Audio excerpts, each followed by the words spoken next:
दर्शक बंधु जय जगन्नाथ ज्योतिर्विद पंडित अजित कुमार दास बोलना स्वागत जनाऊँ। दर्शक बंधु आज कार्यक्रम आम आलोचना करवा वार्षिक राशि फल 2023 मसीहा बिछा राशि स्थिति कौन कौन रशुभ ग्रह मान प्रतिकार कौन आपण शुभ फल आसतु जाना। दर्शक बंधु ता पूर्व तो आम कार्यक्रम आरंभ करवा। कार्यक्रम आरंभ करने पूर्व जो मैंने आम वीडियो देखुंट वीडियो को लाइक किए करेंगे एवं अन्य मान नॉलेज आम वीडियो को शेयर करेंगे। जदि आपण मैंने एपर्यंत आम चैनल को सब्सक्राइब करना सब्सक्राइब कर साइड आसुवा बेल आइकन को दबाई देवे, कारण यही ज्योतिष भित्तिक वास्तु भित्तिक एवं आध्यात्मिक वीडियो जितेबाला आम आम चैनल अपलोड करूँ दर्शक बंधु सर्वप्रथमे आपण देखिपारे। दर्शक बंधु आपण जदि मेष पाखरु मेष पाखरु तुला पर्यंत राशि देखी ना ताले आम यूट्यूब चैनल भितर को जातु। भितर गोटे प्ले लिस्ट बना जो प्ले लिस्ट रे लिखा जाइए मेष पाखरु मीन पर्यंत 2023 मसीहा वार्षिक राशि आपण माने देखिपारे। दर्शक बंधु एवं आसतु आम बिछा राशि स्थिति 2023 मसीहा कौन संपूर्ण रूपे आलोचना करवा।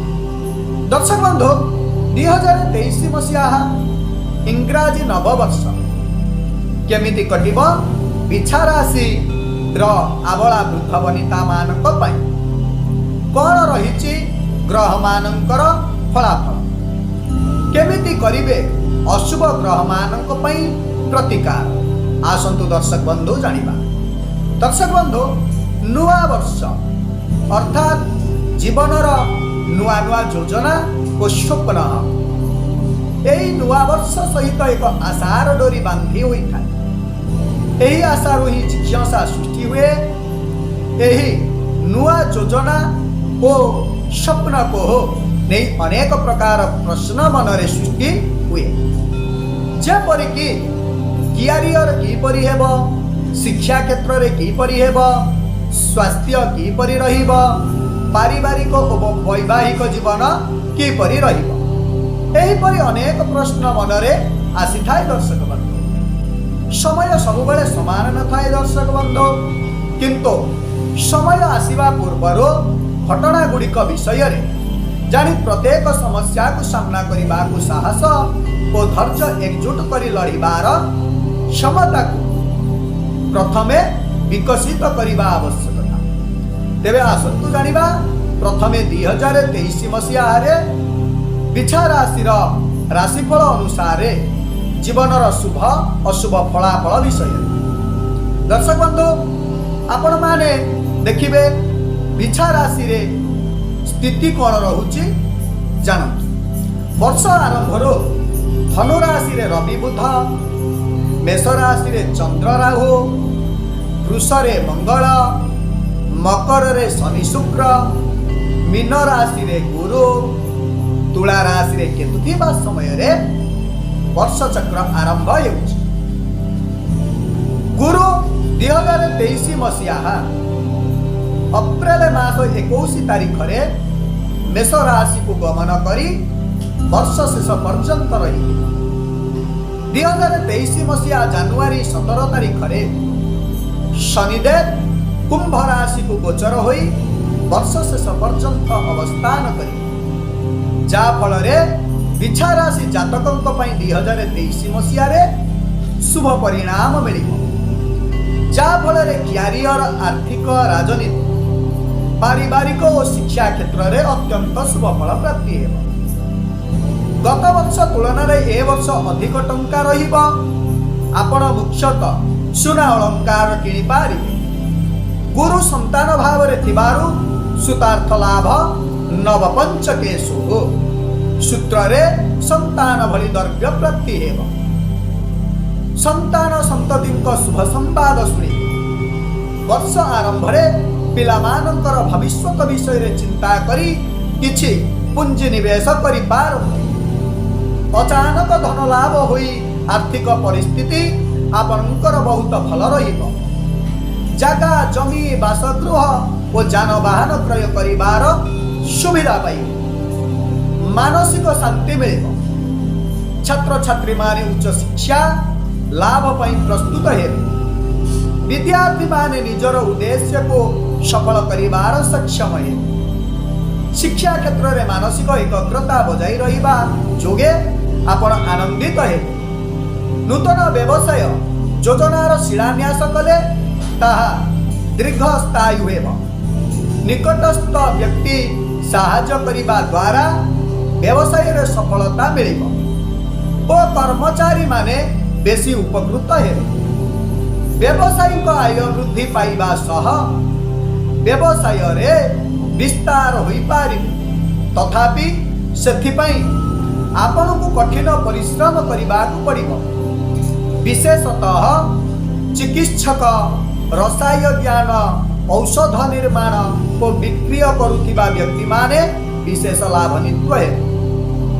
रौपादि धातु द्रव्य औषध ओ क्षीर जलजात द्रव्य खाइबा तेल काच द्रव्य अतर सेंट स्टेशनरी ठंडा पानीय रेडीमेड कपड़ा शाड़ी लुगा शौकीनी द्रव्य व्यवसाय रे प्रबल लाभ पाइबे सामाजिक क्षेत्र रे तळु उपर स्तर जाई आकृति और मान्यता अर्जन करिबे सांबादिक माने निज कार्य रे कृतित्व लाभ करिबे आत्मविश्वास वृद्धि हेबा सह धैर्य साहस बल पराक्रम वृद्धि पाइब ससुर घर पक्षरु सहयोग मिली मधुर संपर्क सृष्टि हेब जीवन साथी पूर्ण सहयोग पाई वैवाहिक जीवन रे संपर्क मधुमय हेब परिवार सदस्यों सहित और जीवन साथी सहित कौन स्थान को यात्रा करिबार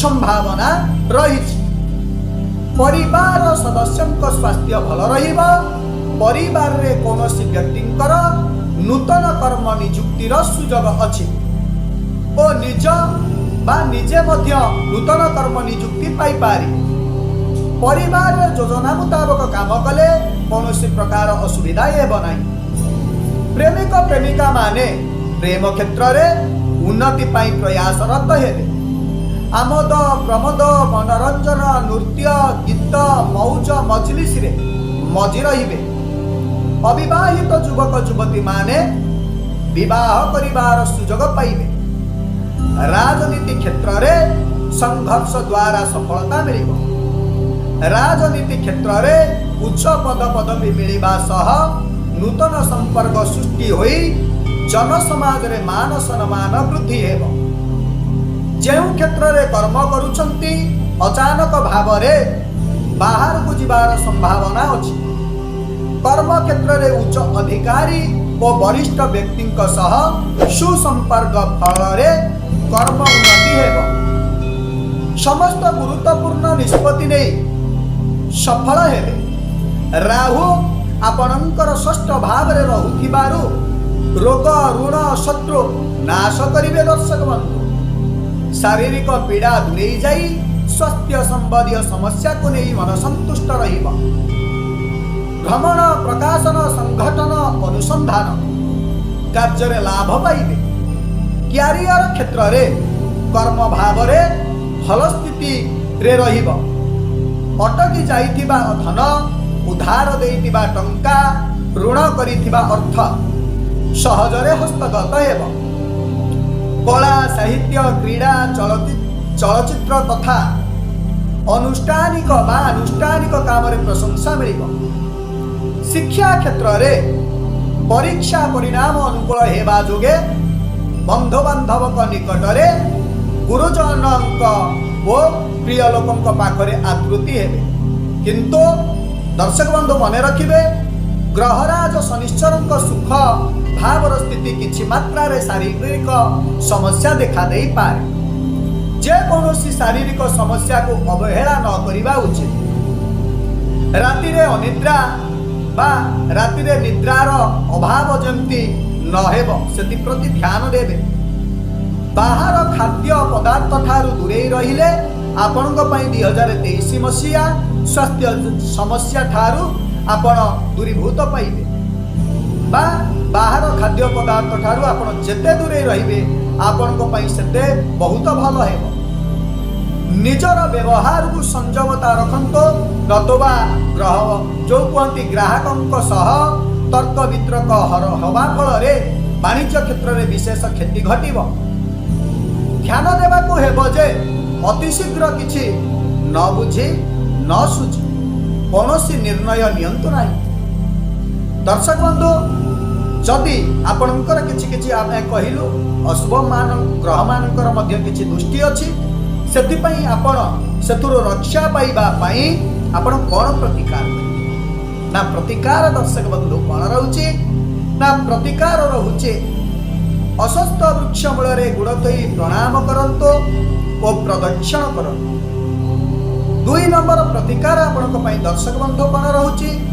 ନା ପ୍ରତ୍ୟେକ ଗୁରୁବାର ଓ ଶନିବାର ଦିନ ପାଣିରେ ଟିକେ ଗୋମୂତ୍ର ପକାଇ ଘରକୁ ପୋଛନ୍ତୁ। 3ରେ ଆପଣଙ୍କ ପାଇଁ ପ୍ରତିକାର କ'ଣ ରହୁଛି ଦର୍ଶକ ବନ୍ଧୁ? ନା ପ୍ରତ୍ୟେକ ଦିନ ବୁଲା କୁକୁରକୁ କିଛି ଖାଇବାକୁ ଦିଅନ୍ତୁ। ଦେଖିବେ ଆପଣଙ୍କ ପାଇଁ 2023 ମସିହା ବହୁତ ମଙ୍ଗଳମୟ ହେବ। ଦର୍ଶକ ବନ୍ଧୁ, ଇଏ ତ ଥିଲା ଛୋଟିଆ କାର୍ଯ୍ୟକ୍ରମ। ପୁଣି ଏକ ନୂତନ କାର୍ଯ୍ୟକ୍ରମରେ ମୁଁ ଆପଣଙ୍କ ସହିତ ଭେଟ ହେବି। ସେଥିପର୍ଯ୍ୟନ୍ତ ଦର୍ଶକ ବନ୍ଧୁ ଆମକୁ ବିଦାୟ ଦିଅନ୍ତୁ। ଆମେ ରହୁଛୁ। ନମସ୍କାର। ଜୟ ଜଗନ୍ନାଥ, ଜୟ ଜଗନ୍ନାଥ, ଜୟ ଜଗନ୍ନାଥ।